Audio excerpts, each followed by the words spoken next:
Alors, je m'appelle Karine, j'ai 20 ans, je suis étudiante en communication digitale et à côté, je crée du contenu sur les réseaux sociaux.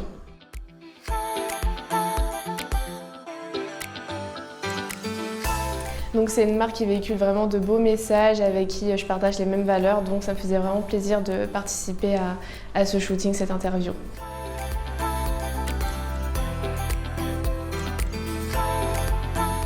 Alors concernant la puberté, pas spécialement parce que j'ai été très bien entourée par mes parents. Ils m'ont toujours parlé de tout depuis que je suis petite, donc il y a vraiment jamais eu de tabou, j'ai jamais eu de surprise en grandissant. Concernant les pertes blanches, pourquoi est-ce que je voulais aborder ce sujet? C'est parce que c'est quelque chose dont on parle quasiment pas. Personnellement, quand j'étais au collège, au lycée, il y a eu les chapitres, par exemple, sur la sexualité, la puberté, etc., où on parlait notamment des règles, mais les pertes blanches, c'est comme si vraiment ça n'existait pas, alors que tout le monde en a. Et plusieurs fois, en baladant sur les réseaux sociaux, donc j'ai vu des posts par rapport à ça. Il y a plein de filles en fait qui pensaient qu'elles n'étaient pas normales d'avoir des pertes blanches, qu'elles pensaient qu'elles étaient sales ou ce genre de choses. C'est pour ça que je me suis dit que ce serait bien d'en parler, mettre les choses au clair, et c'est complètement normal d'en avoir. Sauf si un jour les pertes ne sont pas si blanches que ça, elles ont plutôt une couleur anormale ou une odeur spéciale. Là, il y a peut-être un souci, il faudrait consulter, mais sinon c'est totalement normal. Concernant la pilosité, c'était un gros souci pour moi. C'est toujours un gros souci pour moi parce que je suis assez claire de peau et j'ai les poils très noirs et j'en ai pas mal. Par exemple, quand j'étais au collège, qu'on avait les cours de sport, notamment à la piscine, là c'était vraiment les hontes de ma vie, clairement. Et en grandissant, j'ai appris un petit peu les accepter, mais c'est vrai que c'est encore un peu compliqué.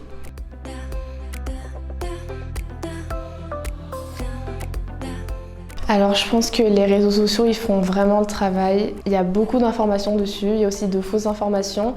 Mais je pense qu'aujourd'hui, les jeunes, ils apprennent énormément de choses sur les réseaux sociaux. Et après, même le fait d'en parler, par exemple avec les parents, ce serait aussi pas mal. Entre amis aussi, on apprend pas mal de choses. Il faut surtout parler, énormément parler, beaucoup de communication. Et les réseaux sociaux, c'est une bonne idée.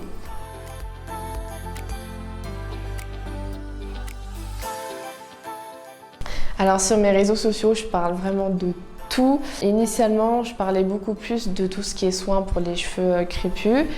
Après, ça s'est un peu diversifié et c'est vraiment naturel dans le sens où je vais voir un post qui va m'interpeller, je vais le repartager en story et là on va en parler. Donc ça peut vraiment être sur n'importe quoi. Ça peut être, je ne sais pas, sur une actualité, sur une telle personne qui a dit telle chose et ça m'a peut-être choquée. Enfin, on parle vraiment de tout.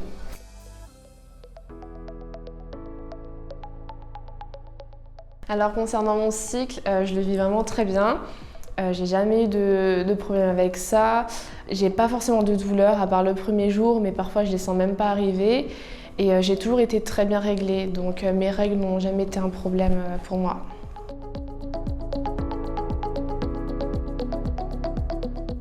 Du coup, j'ai eu l'occasion de tester le Tanga Choupette. Donc, c'est un tanga qui s'utilise pour les petits flux, donc ça peut être début de règle, fin de règle ou pendant les pertes blanches. Du coup, ça s'est très bien passé. Je l'avais utilisé en début de règle et il n'y a pas eu de fuite. Il y a aussi beaucoup de filles qui me demandent si est-ce qu'on voit la trace de la culotte en dessous les jeans parce que c'est assez épais. Non, on voit absolument pas la trace et il n'y a pas d'odeur du tout.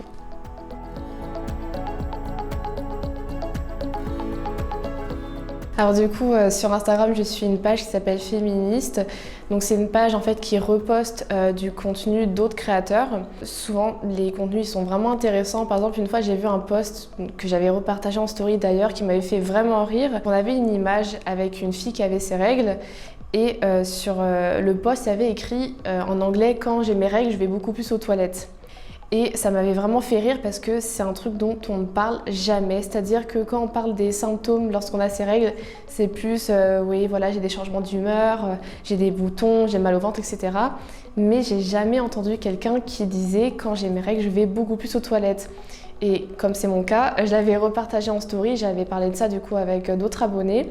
Et franchement, on a bien ri parce que je me suis rendu compte que la majorité des filles en fait allaient beaucoup plus aux toilettes quand elles avaient leurs règles. Ensuite, il y a un film que je conseillerais de regarder qui s'appelle Fleurs du désert. À la base, c'est un livre qui a été ensuite adapté en film et ça parle d'une fille qui est somalienne et qui a été excisée. Le sujet principal, voilà, c'est l'excision, son expérience avec ça et les répercussions que ça a eu sur sa vie et sur elle. Et c'est un film vraiment qui m'a chamboulée, donc je vous conseille de le regarder.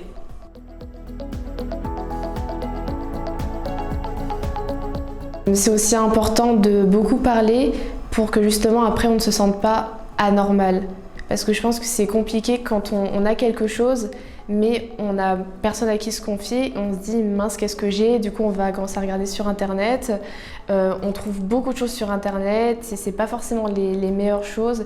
C'est vraiment important d'avoir un entourage à qui est-ce qu'on peut parler et qui peut aussi bien nous conseiller. Notamment pour les petites filles, parce que moi en tout cas ça me gênerait que ma fille, si j'en ai une plus tard, elle grandisse en ayant vraiment un manque d'informations, qu'il lui arrive quelque chose, je sais pas, un jour elle a ses règles ou elle a un problème à ce niveau-là et qu'elle ne sache pas en fait ce qu'elle a et qu'elle n'ose pas venir m'en parler, alors que c'est important en fait d'avoir un entourage qui est là pour toi et qui sache te parler de toutes ces choses.